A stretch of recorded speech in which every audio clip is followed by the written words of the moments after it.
Hi, Alex. Thanks for agreeing to speak with us about the recent RSF index. So it's quite a gloomy picture all around the world.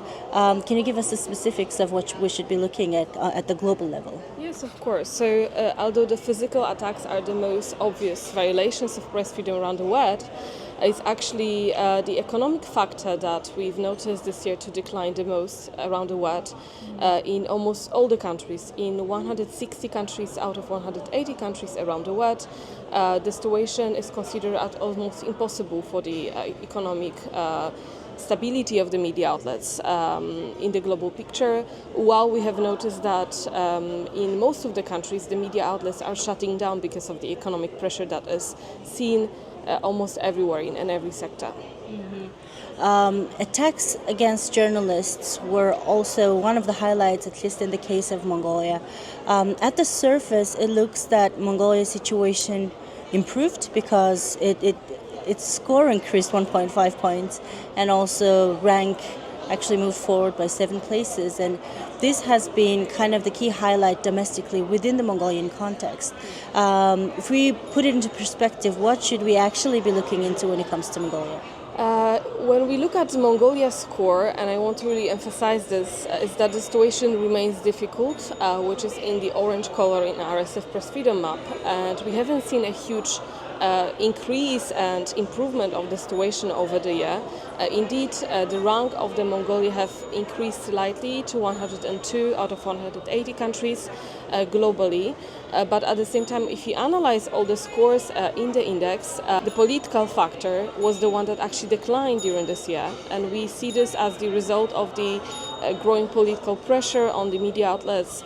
There was the cases at least of 2 arrests of journalists in the past. Also in 2025 there was a raid on the media outlet that I think creates this atmosphere of fear among the media, and the fact that the politicians, figures and even the judicial system is using the threats of fake news, national security law to try to attack or even to prosecute journalists for doing the work, so basically investigating on the facts and information in the public interest. At the same time, for other indicators we have seen a slight improvement, economic, social-cultural, legal, but it's really just a very small by 1-2 points in the scale of 100 points in the index. So I would say it's not a huge improvement, and there's still a lot of things that should be addressed and done to protect the journalists inside of Mongolia, and we shouldn't celebrate this result. We should rather rethink and see how we can address those issues in the coming year. You mentioned in the introduction that the data was collected until the end of January. The raid you mentioned happened in March. So was that factored in the final? No, I think I'm mentioning this because I think this is how the situation is developing in the past. And as I said, like the raid happened in March, but there was also cases of 2 journalists being arrested for doing their job. One still remains. She's not in detention but in home arrest, and I know that basically she's facing the judicial harassment right now. We don't know how the situation will develop in the coming months regarding her.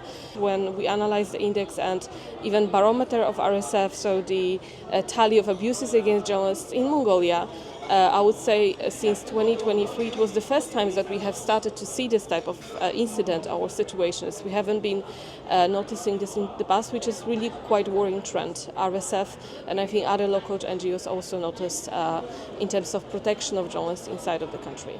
It's really important that you point out on the political score decline, because now is a very important time for Mongolia where we're discussing a new press freedom law, and it's already been submitted to the parliament, and parliament has decided to consider this legislation. So how should we make use of this data to improve the proposed legislation? When we look globally on the press freedom laws like this, I would say that the fact that this law is being discussed is very positive change, and we hope that it can be really used as an opportunity to improve the situation of journalists and media outlets in the country. And we already saw a lot of discussions that indeed improve some parts of this law. Like I noticed that economic score is improved, is quite low, one of the lowest around the world. But the media ownership centralization is one of the biggest problems, and these issues are at least slightly addressed inside of this law. But at the same time, when we discuss the attack tracking of journalists, judicial harassment. There are few points that are not addressed. For instance, the protection of the sources should be improved, should not only relate to the journalists and the owners of the media, but any staff that is working for the media, because very often they're also in the process of looking, on the sources. They're helping journalists, so they should be also the ones being protected by this law. Also, the media should have a guarantee of the independence, and this is something that should be better emphasized during this legislation. And we believe that all mentions to the national security law should also be deleted from this law. And from my understanding, in the latest version, there is a mention of national security law in this legislation, and it should be also adjusted.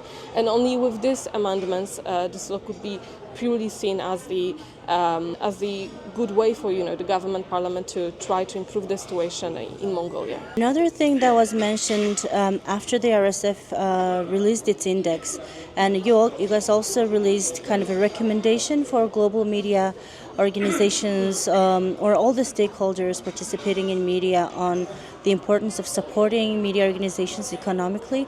I personally feel that's very relevant to Mongolia. So, if you could.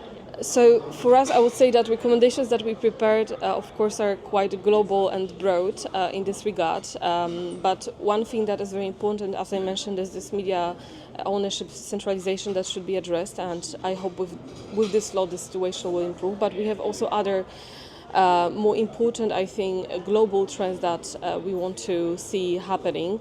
One of them is the adopt the JTI as one of the standards. This is something that maybe could also be mentioned in the Mongolia legislation, because we believe that the standards like JTI doesn't need to be JTI. There's many standards like this existing around the world. Can really give a good example for media to show the transparency about the owners, about how media are processing the news sources, how they make changes in the content of the media, who's paying money, who's basically giving the funds for the media outlets. This initiative, this standard, is really giving the opportunity for the media to be transparent towards the public, and this is something we're missing in all democracies that we're facing right now, that the transparency is the biggest problem, because people don't trust what media are producing, because they think there are, huge figures behind the media outlets that are telling the journalists what they should write or shouldn't write when they create the news. And we think that this initiative could really bring these solutions. At the same time, we want to establish the advertisers' responsibility towards the media. They should be encouraged to link the advertising investments criteria to reliability of journalistic ethics. This is one thing that is quite important. We think that the companies have a responsibility to help uphold democracies, and they should be one of the biggest targets of these regulations. We believe that the platforms should be finally regulated. So we think about Meta, of course, Twitter, X, and all the platforms, because they're the ones that are actually taking away the facts from the public. Very often, disseminating disinformation. They don't take responsibility for what is being produced on the social media.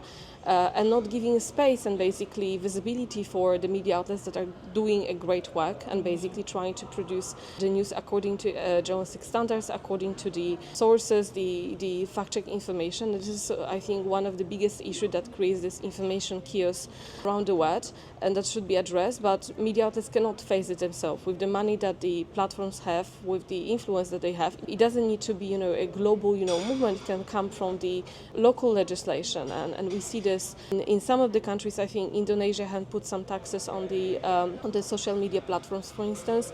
We have seen that there is one of ideas in European Union to also put the directive to take the platforms responsible for the content, and we believe that these changes could be really led by the legislations, regulations, bodies inside of each country that is with this situation. So Mongolia also could take this example into perspective. Great, thank you so much.